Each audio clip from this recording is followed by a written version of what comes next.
Hello à tous, c'est MeloGP et on se retrouve aujourd'hui pour une vidéo très particulière puisque j'ai l'honneur de vous présenter ou représenter une journaliste MotoGP et F1 qui fait partie d'une de mes plus grandes inspirations, Margot Levanto, aussi connue sous le nom de Margot GP. Et si vous ne le faites pas encore, je vous conseille d'aller la suivre sur TikTok, YouTube, Instagram, Facebook, Twitter sous le nom de Margot GP.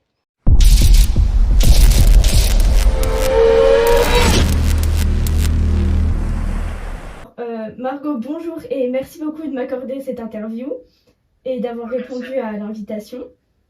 Pour ceux qui ne te connaissent pas encore, tu es journaliste dans le sport mécanique et plus précisément présentatrice sur la chaîne FSBK ainsi que chroniqueuse Moto 3, Moto 2 et MotoGP sur son concession officielle et tu es également sur les réseaux sous le nom de Margot GP. Alors, première question. Margot, cette saison de MotoGP s'est achevée il y a quelques semaines du coup. Il y a eu la victoire de Francesco Bagnaia au championnat du monde, ainsi que Izan Guevara en Moto 3 et Augusto Fernandez, il me semble, en Moto 2. Oui. Alors, est-ce que tu peux nous parler un peu de ton ressenti sur cette saison? Ça a été une belle saison dans toutes les catégories et encore plus en MotoGP parce qu'on a eu une remontée historique pour le coup de Francesco Bagnaia. Ça a été le premier à remonter autant de points alors qu'il était parti, alors qu'il partait très loin à la mi-saison. Pour lui, c'était presque terminé. Donc ça a été assez exceptionnel, pardon. Donc c'était vraiment beau à voir. On a eu plein de choses en fait cette saison. En MotoGP, il y a eu la première victoire d'Aprilia et d'Aleix Espargaro pour 200 Grand Prix. Il y a eu 2 victoires de Suzuki à la fin de la saison, sachant qu'il partait. Il s'est passé beaucoup de choses d'ailleurs de ce côté-là. Il y a eu aussi les victoires de Fabio Quartararo, les belles courses de Johan Zarco. Côté français, on a été servi aussi, même s'il n'y a pas eu le titre à la fin. Ça reste quand même, encore une fois, le deuxième meilleur résultat d'un Français en MotoGP. Donc, même si Fabio Quartararo est champion du monde, ça reste un très très beau résultat, sachant qu'il était champion du monde l'année dernière. Puis on a eu Ducati qui en a fait. Enfin, comment dire, c'est la meilleure moto du plateau. En même temps, ils sont 8, donc forcément, ils ne peuvent pas faire moins. Donc, ça a été une très très belle saison de leur côté. Ils ont encore innové, ils ont montré des choses. Je pense que personne n'avait encore pensé à ça, comme les ailerons à l'arrière. Enfin, il y a eu de très très belles choses cette année, de belles victoires. Tous les constructeurs ont gagné maintenant sur le plateau, et même cette saison. Donc, c'était quelque chose d'assez beau à voir. Et même en Moto 3 aussi, c'était trop bien de voir une bataille entre deux coéquipiers, et même avec d'autres pilotes. Et Izan Guevara est un pilote hyper fort, et on en avait parlé sur le plateau d'After Sunday. Et pareil, en Moto 2, c'était aussi une super belle saison. On a quand même pensé à Vietti au tout début de la saison. On pensait que c'était lui c'est lui qui avait toutes les cartes en main. Et au final, ça s'est joué entre Augusto Fernandez et Ayugura. Et là aussi, ça a été une grosse bataille sur la fin de saison, notamment, où à chaque fois, c'était l'un qui chutait ou c'était l'autre. Donc là aussi, il y avait pas mal de tensions. Et c'était de toute façon, en tous les cas, vu que c'est le plus beau sport du monde, objectivement, c'est toujours de très très belles saisons. Effectivement. On voit que tu es une grande passionnée de moto. Est-ce que tu peux nous dire d'où vient cette passion? La passion, à la base, elle vient en plus de la Formule 1. Vous pouvez voir, d'ailleurs, j'ai encore le tableau de Max Verstappen, puisqu'il était champion du monde l'année dernière, et encore cette année. Et en fait, à la base, c'était quand j'étais petite, c'était la Formule 1. Et on allait tous les dimanches avec mon père chercher des éclairs au chocolat. Et on se mettait devant le Grand Prix sur la 1 encore à l'époque. Et après, j'étais plus là-dedans. Et quand j'étais adolescente, c'est un petit peu parti. On a chacun on a d'autres priorités, entre guillemets. Donc, j'étais pas aussi passionnée que toi à l'époque. Et après, quand c'est revenu, c'est avec la série Drive to Survive qui est sortie sur Netflix. Donc, c'était sur la Formule 1. Et à ce moment-là, il y a la moto qui est venue avec. Et la moto a pris une part beaucoup plus importante dans ma vie que la Formule 1. Et maintenant, c'est la moto, la moto, la moto. Et ça fait un peu toute ma vie maintenant. Donc, voilà. Heureusement que t'es retombée là-dedans finalement. Ouais, heureusement, après, il y a eu plein de choses qui ont fait que je suis retombée là-dedans, plein de circonstances. Donc, j'ai bien fait de ne pas lâcher mes cours, parce que j'avais pas envie de continuer dans cette filière-là, enfin, dans cet univers du journalisme parce que je ne m'y retrouvais pas. Et au final, je me suis retrouvée à re-aimer ça grâce au sport mécanique et plus précisément grâce à la moto maintenant. Alors, tu as déjà un parcours qui est riche en expérience, en plateau télé, etc. Et tu as notamment fait l'école de journalisme ISCPA à Lyon. Et du coup, est-ce que, en faisant cette école, etc., tu as toujours voulu être journaliste sportive ou totalement autre chose? J'ai voulu faire beaucoup de choses quand j'étais petite. Je voulais être vétérinaire, je voulais être chirurgienne, après je voulais être pompier. Ce qui a fait d'ailleurs que le fait de ne pas pouvoir être pompier a fait que je me suis relancée dedans. Mais j'ai voulu faire plein de choses en fait, j'aimais bien toujours ce côté journaliste sportif télé. Parce que j'avais, quand j'étais petite, en fait, il y avait toujours Pin Sport à la maison le matin quand je me levais. Et avec Vanessa Lemoine, j'aimais trop ce qu'elle faisait et je me disais, bien un jour faire partie de ces femmes-là parce que je trouvais qu'elle en dégageait pas mal et j'adorais ce qu'elle faisait avec toujours son humour et tout. Et je me disais, ça me trotte un peu dans la tête. Et après, quand je suis arrivée à l'ISCBA, même le directeur, parce qu'il pourra en reparler, je suis arrivée au bout de 3 mois dans son bureau en me disant que je voulais arrêter. Parce que ça ne me convenait pas, parce qu'il n'y avait pas assez de choses humaines, comme je disais, enfin, c'était pas assez humain, comme je disais. Et au final, comme j'ai dit juste avant, lors de ma dernière année, je sais pas par quel, je sais pas comment, je me suis dit, bon, je vais peut-être allier quelque chose que j'aime à mon métier pour terminer mes études, parce que je me suis quand même dit que j'allais terminer, pour terminer mes études mon stage de fin d'année, je l'ai fait chez Motorsport. Stage de fin d'études, pardon, donc qui était à la fin de la 3e année. Je l'ai fait chez motorsport.com et en fait, c'est arrivé comme ça. Et après, vu que ça n'a pas continué avec motorsport.com après, parce que j'aurais pu continuer avec eux pour travailler après directement, j'avais envie quand même de continuer là-dedans et je me suis dit, bon, t'as les moyens peut-être pour, donc essaye de faire dans la télé, entre guillemets.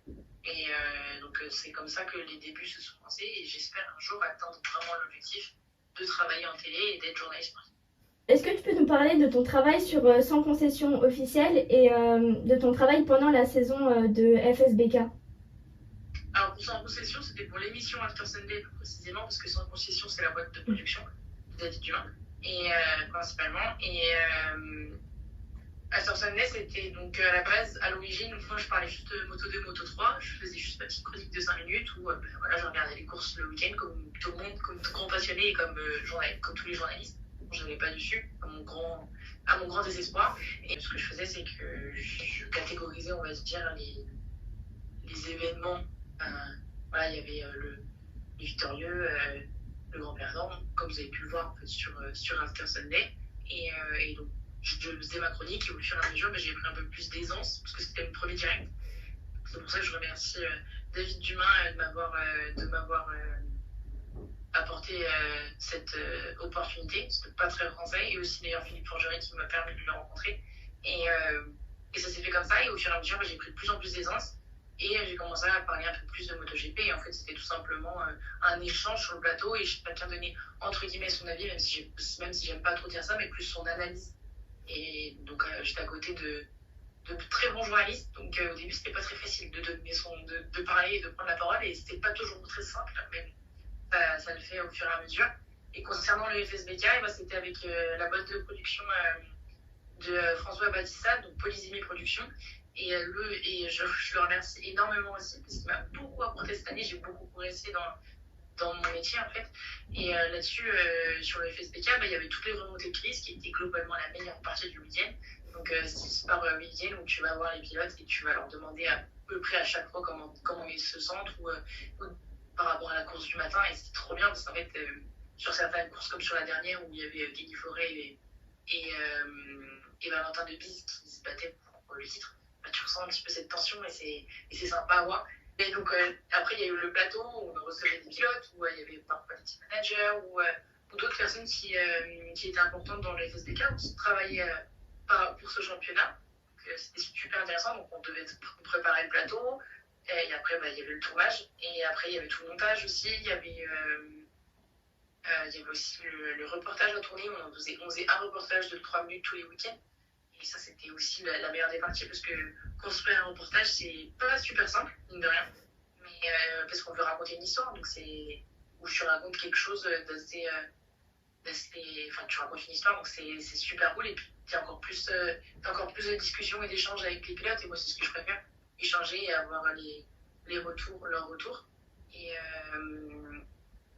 je crois que c'est tout. Enfin, s'il y avait aussi les courses après le dimanche soir, on finissait très tard. Généralement, on finissait pas avant 23h ou 22h30, sinon c'était un record. Je pense qu'il pourra. Enfin, François le sait, c'était marrant à chaque fois d'essayer de faire plus rapidement, mais c'est pas trop possible. Et donc après, il y avait toutes les courses à écrire, à résumer. Et c'était beaucoup de travail. Et j'espère que l'année prochaine, je pourrai représenter le championnat. Et c'était génial. Je pense que c'était trop bien. Bah, on voit que c'est une expérience géniale pour toi, du coup. Ah ouais, c'était hyper enrichissant. C'est là où j'ai le plus appris, parce que ce qui est bien dans le métier de journaliste, c'est que tu apprends tout le temps. Ah bah oui. Donc, c'est pour ça que c'est aussi, maintenant je peux le dire que c'est aussi l'un des meilleurs métiers, parce que en fait, tu te renouvelles tout le temps et tu apprends tout le temps. Donc chaque personne va t'apporter. Après, comme dans tout métier aussi, tu évolues tout le temps. Mais c'est vrai que celui-là, c'est bien aussi. Du coup, on voit sur ta chaîne YouTube, Insta, etc., que tu parles de MotoGP, mais aussi d'F1 du coup. Est-ce que tu préfères une des deux ou les deux? Bah, en fait, à la base, c'était beaucoup F1 et moto. Et sauf qu'en fait, comme j'ai pu te le dire, la moto, ça a beaucoup plus d'importance. Et je me suis dit, bon, je veux absolument faire dans la moto. Donc, je regarde toujours la F1, mais beaucoup moins. Et maintenant, c'est moto, moto, moto. Là, la préférence, elle est directement là-dedans. Après, s'il faut faire des trucs en Formule 1, je le fais. Hein. Enfin, s'il faut. Si j'ai l'occasion, surtout, comme j'ai pu faire avec Alpine et où j'ai pu faire un reportage sur Jack Doohan. Et j'ai forcément mêlé la moto à tout ça parce qu'il y avait son père, Mick Doohan. Génial. Mais ouais, j'ai une préférence pour la moto. Je te comprends. Ça dérange un peu du monde, genre ma mère. mais il y en a forcément beaucoup plus connaissent la F1, mais la moto, ça restera le premier choix, tout le temps. Maintenant. Bah, je te comprends totalement. Oui, je veux bien comprendre, heureusement. Alors, on sait que Izan Guevara et Sergio Garcia notamment passent en Moto 2 du coup, et qu'il y a pas mal de changements d'écurie, de pilotes, etc. Est-ce que tu penses qu'ils vont se débrouiller aussi bien que cette année ou mieux? Bah déjà, il va y avoir une certaine période d'adaptation pour les deux, et puis c'est pas les seuls à monter en Moto 2, mais il va y avoir cette période où, dès le début, ils ne vont pas forcément gagner des courses. Après, on ne sait pas, mais il faut que déjà, c'est pas la même moto, c'est pas la même puissance. Il y a plein de choses qui changent. Il y a plein de choses qui vont changer. Maintenant, comme on disait sur le plateau d'After Sunday, c'était Michel Turcot qui l'avait relevé. Isadira, c'est vraiment un pilote très fort et qui a fait des choses assez exceptionnelles dans le sens où on peut vraiment comparer à Pedro Acosta. Maintenant, Pedro Acosta, forcément, on l'a beaucoup plus remarqué parce qu'il a fait une première saison en Moto 3, il a directement été champion. Izan Guevara, c'était pas sa première, mais derrière, il a quand même gagné beaucoup de courses. Et il peut être très performant déjà l'année prochaine et pourquoi pas faire des choses similaires à ce que Pedro Acosta a fait cette saison. Donc le voir gagner déjà peut-être une course l'année prochaine dès sa première saison en Moto 2, ce qui est quand même assez exceptionnel, il faut le dire, parce que Pedro Acosta, il l'a fait, il est arrivé, c'était pas facile au début, puis avec KTM, c'était pas très, très simple non plus, mais on va avoir, mais je m'attends quand même à de belles choses, notamment de Guevara, et Garcia aussi peut faire de belles choses, puis tout le monde, mais c'est vrai que je mets un petit pied sur Izan Guevara. Ouais. On a appris que les sprint race allaient arriver en MotoGP également et qu'il y aurait potentiellement 21 courses pour 2023. Est-ce que tu peux nous parler de ton ressenti par rapport à l'arrivée de ces sprint race qui seraient donc tous les week-ends? Je suis un peu partagée, je pense comme beaucoup de gens, parce que après moi j'ai pas donné mon avis, mais c'est vrai que c'est pas que j'ai pas donné mon avis, mais si tu analyses la chose, c'est que le MotoGP veut évoluer et c'est très très très très bien parce qu'il faut toujours se renouveler pour être meilleur. Maintenant, ils proposent quelque chose, enfin ils proposent pas, ils imposent quelque chose qui n'a pas été testé et c'est là où c'est dangereux parce que tu sais pas comment ça va se passer. Maintenant, c'est cool. c'est cool, ça met beaucoup plus de spectacle. Le samedi va être beaucoup plus intéressant, il y aura beaucoup plus d'enjeux. Mais est-ce que ça va, et comment ça va se passer? Parce que à la base, le principe même aussi du MotoGP, c'est comme la F1 et le MotoGP, c'est grande catégorie, c'est grosse catégorie, c'est aussi un laboratoire à la base, un laboratoire technique où tu testes des choses. Il n'y a qu'un MotoGP où tu verras des ailerons pour la première fois sur une moto, à l'arrière, tu vois. Donc c'est à la base aussi les week-ends dans la catégorie, parce que ça sera que en MotoGP, hein, pas en Moto2 et en Moto3, c'est sprint race. À la base, c'est aussi tu construis un week-end. Tu construis un week-end pour une course. Donc, et ça te permet aussi de tester des choses. Donc là, maintenant, le format du week-end va complètement être modifié. Tu vas pas forcément pouvoir tester autant de choses. Donc, c'est à voir. Je ne sais pas du tout comment ça va se passer. Ça a beaucoup fait parler dans le paddock, d'après ce que j'ai compris. Et d'après ce que tout le monde a compris même. Et on ne pourra pas en parler des premières, mais je pense qu'au bout d'un moment, si elles coûtent peut-être de la 10e ou de la 15e, peut-être que certains pilotes diront j'en peux plus, j'en ai marre, ou même certains teams. Il y a de plus en plus de courses, et ça veut dire qu'il y a de plus en plus de déplacements. Donc même par rapport aux familles des mécanos, des ingés, de tous. Eux aussi, bon, il y a un moment donné, ils vont en avoir. Ça va être compliqué à gérer. Il y avait eu un article l'année dernière qui était passé sur motorsport.com où on parlait des conditions pas de travail, mais plus psychologique et physique en fait des mécanos en F1. Et j'espère que ça ne deviendra pas comme ça en MotoGP du fait d'avoir de plus en plus de courses. Après, maintenant, c'est le format. Donc, faut voir. Mais bon, il y en a déjà encore plus depuis les dernières années. Donc, on verra, mais je sais pas. Là-dessus, j'aime pas trop me prononcer souvent avant que ça se passe. Donc, c'est à voir. Je comprends. Après, c'est sûr que pour nous, spectateurs et téléspectateurs, ça apporte du spectacle. Mais bon, pour eux, ça risque d'être très compliqué physiquement et mentalement. Oui, mais c'est pour ça que la Dorna, c'est pour ça qu'ils font ça. Parce que ça apporte plus de spectacle et puisque les statistiques et puis ne sont pas au rendez-vous, je crois, aussi pour eux. Donc, ils veulent. En fait, le fait d'avoir eu Valentino Rossi qui quitte le MotoGP, forcément, il y a eu moins de gens qui se sont intéressés à ce sport. En France, on l'a pas vu. Parce que forcément, on a 2 Français qui sont en top. Tu vois pas. Donc, c'est dans un souci aussi d'avoir de plus en plus de monde qui regarde ce magnifique sport. Alors, on t'a vu sur beaucoup d'événements, notamment il n'y a pas très longtemps dans le Supercross Indoor à Paris. Est-ce que tu pourrais nous en parler? Parce que c'était un reportage super intéressant. Donc, est-ce que tu pourrais me dire ton ressenti en étant là-bas, etc. C'était pas facile, hein, parce que je sortais complètement de ma zone de confort. Donc, c'était le Supercross, c'était pas la discipline dans laquelle je suis la plus à l'aise, parce que je connaissais pas autant que la vitesse. Et franchement, c'était un événement assez exceptionnel. C'est toujours. En plus, il y a eu un show au début, c'était génial. Après, en plus, on avait quand même des sacrés noms en tête d'affiche. Donc, c'était assez exceptionnel aussi. Et franchement, un beau spectacle à voir. D'ailleurs, en ce moment, il y a le SX Tour qui est à Lyon pour la dernière de la saison. Donc, c'était beau. Et puis, c'est surtout que c'est dans une arène où il y a plus de 20 000 personnes. C'est rempli. À la guichet fermé le samedi. C'était quand même comme quoi la moto, ça ramène beaucoup de monde.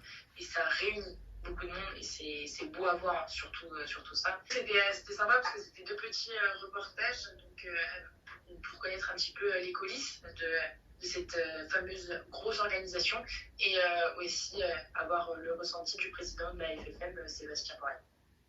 Alors, on va quand même parler de ce que tu as fait avec Fabio Quartararo. Donc, on a tous vu, je pense, que tu l'as interviewé. Est-ce que tu pourrais nous parler de ton ressenti? Parce que c'est quand même assez exceptionnel d'interviewer le champion du monde français. C'était marrant parce que c'était ma première interview d'un pilote MotoGP ou moto. Donc moi j'étais contente de me dire bon c'est Fabio Quartararo, donc c'est sympa, le champion du monde. Et ça a été aussi grâce à After Sunday parce qu'on était sur la conférence de presse du Grand Prix de France. J'avais demandé à David Dumas si c'était possible de pouvoir m'aider, d'avoir les 3 pilotes français. Bon, j'ai pas pu avoir Johan Zarco, mais j'ai eu quand même aussi Lorenzo Felon. Ça a été aussi une super interview avec Lorenzo Felon. Et du coup, Fabio Quartararo qui a gentiment répondu à mes questions, qui a répondu à beaucoup de questions ce jour-là, sachant qu'il est rentré des États-Unis. Donc ça se voit pas trop sur la vidéo, mais il était hyper fatigué. Je crois que ça se voyait, il y avait un gros décalage horaire. Donc c'était hyper gentil à lui de répondre à mes questions. Et ça a été surtout la vidéo qui a fait entre guillemets décoller un peu ma chaîne, parce qu'elle est à plus de 50 000 vues sur ma chaîne YouTube. Donc je me suis dit que c'était une vidéo qui allait marcher forcément, parce que tu as le nom de Fabio Quartararo dans ton titre. Et puis tu l'interviews, donc c'est pas n'importe qui, vu que c'est quand même le sportif français en vogue du moment. Mais je m'attendais pas à 50 000 vues, tu vois.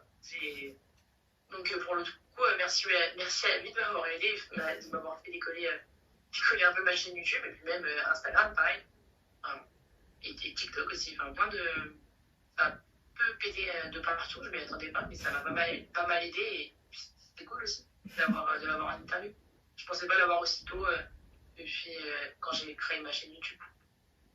Est-ce que tu peux nous parler du coup de quand tu as créé ta chaîne YouTube?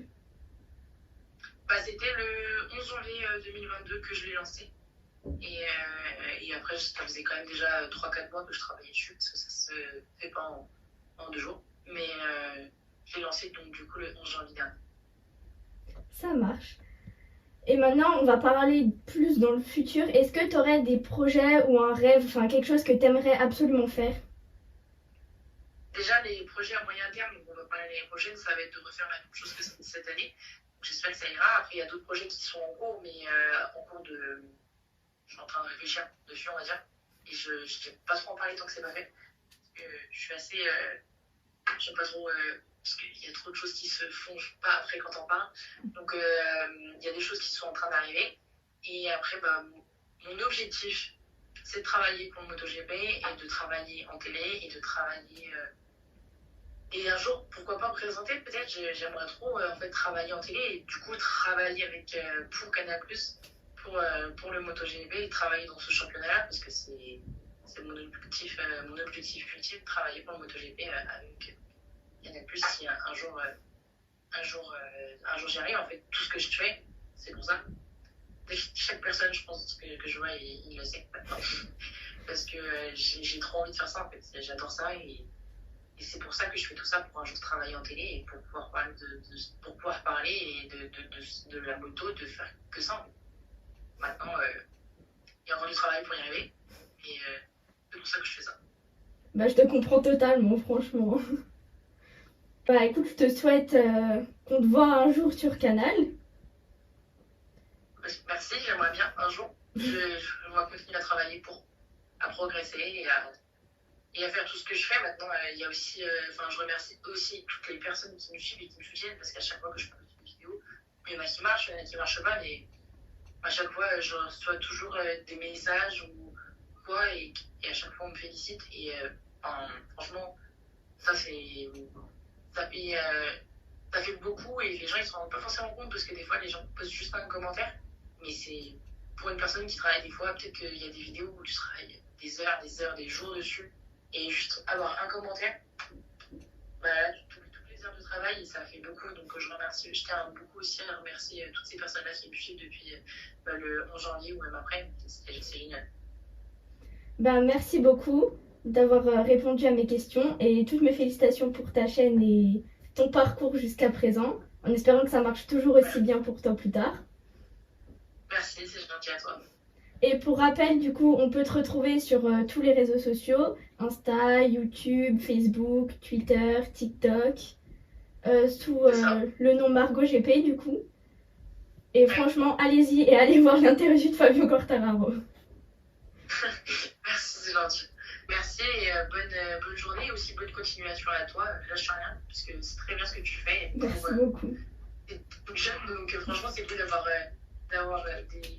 des jeunes qui font des choses comme ça. Donc franchement, lâche rien, et puis en plus, tu sais qu'il y a du monde derrière toi, donc continue.